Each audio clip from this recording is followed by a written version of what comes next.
Okay. Thanks. Hi, Dr. Peterson. My question is, I know you stated in the last lecture that the importance for setting aims in life and to kind of have goals to work towards, right? So my question was, how do you do that if you don't know where you want to go? Because that's kind of where I got stuck on your future authoring program. Okay, that's a good question. That's a really good question. I think it's echoed to some degree in the structure of the biblical stories, and in this manner. So there's this notion in the Old Testament that morality is following a sequence of prohibitions. There's a bunch of bad things you shouldn't do, and then basically you're good enough. And I think there's wisdom in that. I think that's kind of where children start, right? I mean, I love children and all that, but they're crazy little creatures, and they need to be, civilized. And partly what you do is you lay prohibitions on them, and mostly what you're trying to do is lay prohibitions on them for the behaviors that, if they manifested, would make their life miserable. So I have another chapter in this book that I'm writing called "Don't Let Your Children Do Anything That Makes You Dislike Them." And the idea there is that your job as a parent is to help your children become the sort of 4-year-olds that adults genuinely smile at when they come into a room, because that makes the entire social environment both truthful and welcoming. And so your job is to make them desirable social beings, and a lot of that is prohibition. Okay, and there's this ethical transformation. It happens to some degree in the tradition of in the prophetic tradition, where there's a spirit that seemed in some sense to rise above the law, but there's a real transformation between the Old Testament and the New Testament, because the Old Testament is prohibition, and the New Testament is, well, here's the good things you do once you're more than merely prohibiting yourself from impulsive sin, let's say. There's a positive good to be accomplished. Well, you might say, well, I don't know what the positive good is. Fair enough, man. So this is why this thing that I've said to people has become this crazy internet meme, but that's to clean up your room, and which is a lot better and more useful than people think. It's a lot harder too, but the first thing you do, I think, and I learned this in part from Solzhenitsyn when he was trying to iron out his soul when he was in the Gulag, because he was trying to figure out how he got there, how he contributed to how he got there.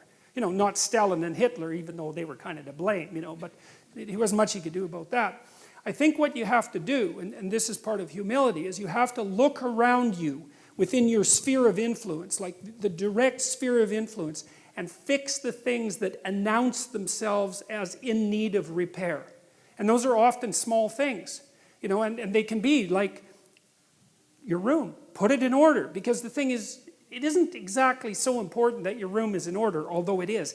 What's important is that you learn how to distinguish between chaos and order, and to be able to act in a manner that produces order. And in most households, there's 100 things that could be done to just make it less hideous and horrible.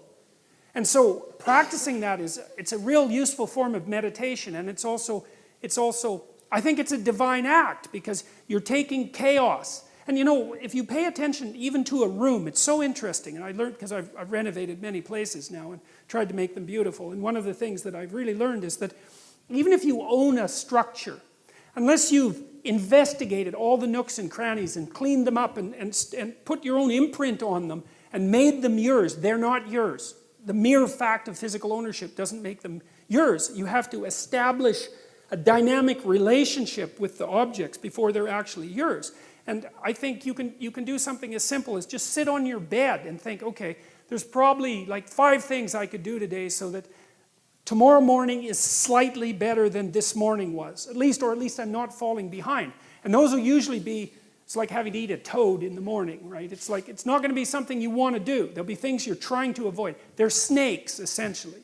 But if you ask yourself, like you're asking someone, which I think is a form of prayer, if you ask yourself, instead of telling yourself, what is it that I could do to set things more right today, that I would actually do? It's usually some small thing, because you're not that disciplined, Then you can go do it.